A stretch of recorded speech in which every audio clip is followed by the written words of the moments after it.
Morning, our headlines today. The boss of the BBC apologises for disruption to football coverage after Gary Lineker was asked to step back from Match of the Day in a row over impartiality. He says he wants to see the presenter back on screen. Let's be clear, we've got the best sports broadcaster in the world.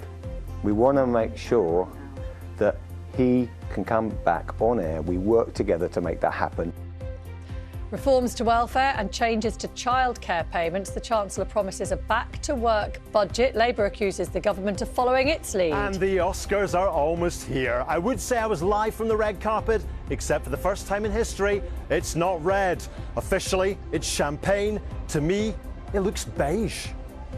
Good morning. England have suffered their heaviest home defeat in history. France producing a ruthless display to score 7 tries at Twickenham in the Six Nations, winning 53 points to 10. Let's have a look at some of today's front pages this morning. We've been talking about Gary Lineker, and you might think, oh, BBC talking about Gary Lineker, but everybody is talking about Gary Lineker. It's top trending on social media. It's most read on the BBC News website this morning. It's also leading the Sunday Mirror and most of the other newspapers this morning. The Sunday Mirror leading on the comments from Gary's son, George, who reportedly says that the row has been hurtful, but said that his father, quote, won't go back on his word. The Sunday Times reports that the BBC has descended into chaos, with its chairman, Richard Sharp, facing renewed pressure to resign.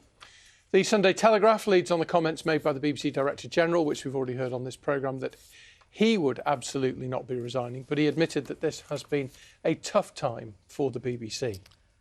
And the Mail on Sunday says Prime Minister Rishi Sunak has dramatically intervened in the row by defending the asylum policy that the presenter criticised. Yeah.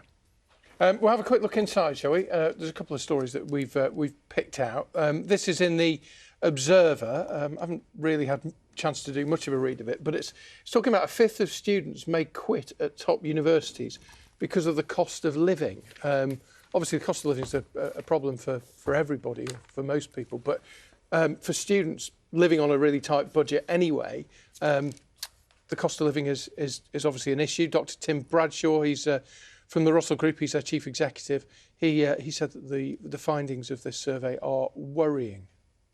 Yeah, and I hear increasingly about students opting to stay at home, live at home while they're at university as well, because... Which is what they do in other countries. Exactly, because of increased costs. Oversight. And one last one here, this is in the Observer again by chance. It says, we're not eating the last pandas, so why are eels still on the menu? And it's basically talking about eels and how they're struggling in Europe particularly, and the fact that I don't know if I've ever eaten eel, actually, but I'm sure it's on the menu in some very nice restaurants, and clearly the thrust of this story in the Observer is that they should have more protection.